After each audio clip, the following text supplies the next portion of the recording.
Tras hablar con el primer tron de los Guzmáns, nos acompaña Noelia Bonifacio. Noelia, buenas noches. Buenas noches. Y bienvenida al programa. Vamos a hablar de la autoestima, pero concretamente de la baja autoestima, ¿es así, no? Sí, hablaremos un poquito de todo. Muy bien. Sí. Yo creo que hay que comenzar sabiendo qué es la autoestima. Exacto. Pues nada, la autoestima es en realidad el reflejo que tenemos hecho de nosotros mismos, ¿no? Y está escondido como en lo más inconsciente, en lo más profundo de nuestro ser. También nos permite pues conocer un poco la valía que tenemos cuando nos comparamos un poco con los demás. Es muy importante la autoestima para interactuar y armonizar un poco con nuestra vida, ¿no? ¿Por qué? Porque nuestra vida en realidad es un reflejo de nuestro inconsciente. Entonces, nuestros pensamientos, nuestras palabras, nuestras emociones, es lo que le dan forma realmente a nuestra vida. Lo que pasa es que muchas veces no nos damos cuenta de ello, ¿no?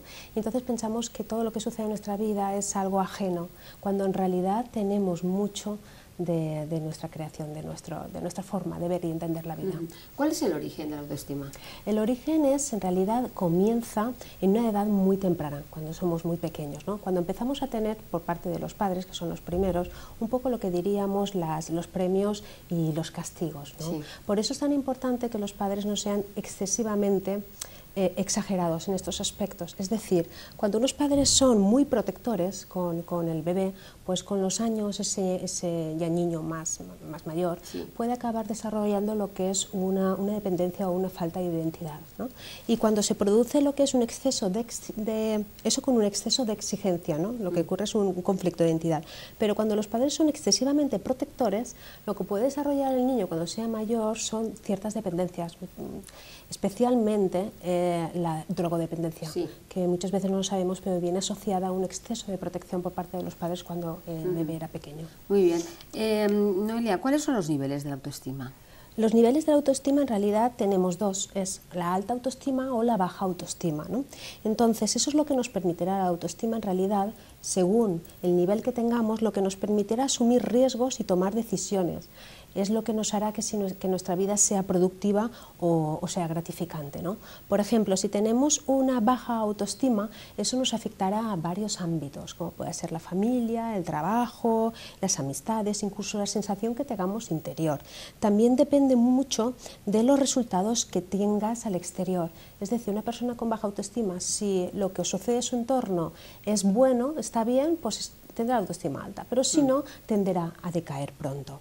Mientras que una persona que tiene una autoestima alta, lo que hace es que hace florecer pues un poco sus habilidades, sus relaciones, se vuelven mucho más saludables. Por eso es muy importante que reconozca a la persona cuáles son sus fortalezas y sus limitaciones en la vida. ¿Cómo podemos identificar a una persona con baja o alta autoestima? Pues con baja autoestima suelen tener mucha fluctuación, es decir, que su carácter y su bienestar suele fluctuar bastante, ya he dicho, pues un poco relacionado con el suceso que tenga en el exterior.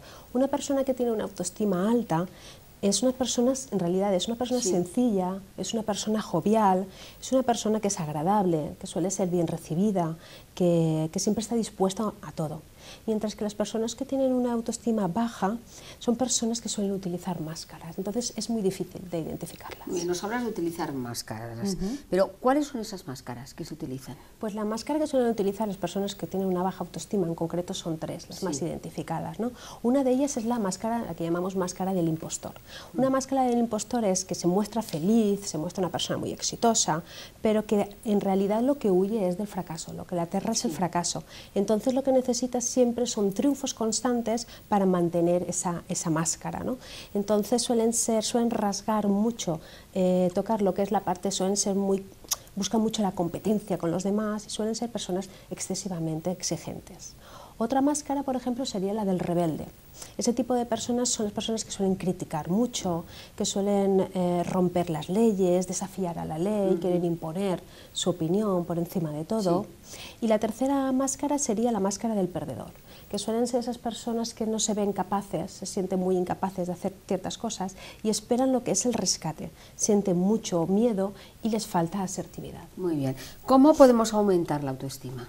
Lo mejor es que atiendan mucho a sus pensamientos, que se traten de pensamientos siempre positivos. En cuanto tengamos en nuestra mente algún pensamiento negativo, que suele ocupar la gran mayoría de pensamientos al cabo del día, pues entonces atenderlo e intentar borrarlo y probar a cambiarlo por uno que sea positivo.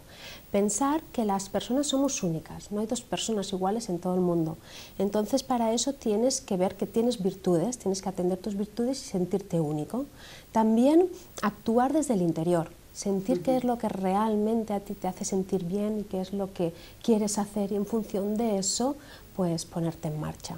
Otro sería también, pues, por ejemplo, el conocimiento, empezar a leer, a buscar un poco sobre el tema, indagar, todo eso también ayuda. Como todo el mundo pasa situaciones conflictivas en la vida, una persona para levantar su autoestima, lo mejor es levantarse, sacudirse y adelante. Es decir, te levantas, dices, pues bueno, he aprendido, seguro que he aprendido algo de lo sucedido, sacudirse, saber de qué te tienes que desprender después del hecho y seguir adelante, la vida continúa. Y otra cosa sería, por ejemplo, la confianza en sí mismo, es muy importante que empecemos a cultivarla y servir a los demás también nos puede ayudar, amarte mucho, quererte, si eres una persona que sabes que eres única, primero tienes que amarte para que te puedan querer, aliviar las tensiones y es muy importante también que nos conectemos con la fuente, que en realidad la fuente es el proveedor de abundancia que tenemos en el universo y es común para todos. Eso sería a grandes rasgos un poco lo que podríamos utilizar. Noelia, ¿nos puedes adelantar algo de la semana que viene, que será el último programa de la temporada? Porque ya sé que empiezas con charlas, empieza ya el calor y vamos a descansar un poquito. Vendré acompañada de una compañera mía porque vamos a empezar a hacer talleres y charlas por la zona, por Valencia, por la Vall d'Albaida, entonces pues vendremos a explicar un poquito en qué consiste nuestra labor, porque somos Original Coach y entonces es una faceta que aúna varios aspectos en el mundo de las terapias, del autoconocimiento, del desarrollo personal y entonces vendremos a explicar un poco en qué va a consistir un poco el verano que tenemos programado. Muy bien, gracias por acompañarnos. Y a ustedes también, gracias por estar un día más aquí con todos nosotros. Nos despedimos deseándoles que terminen de pasar una feliz velada y recuerden que mañana estaremos aquí a las 9:30 con más protagonistas.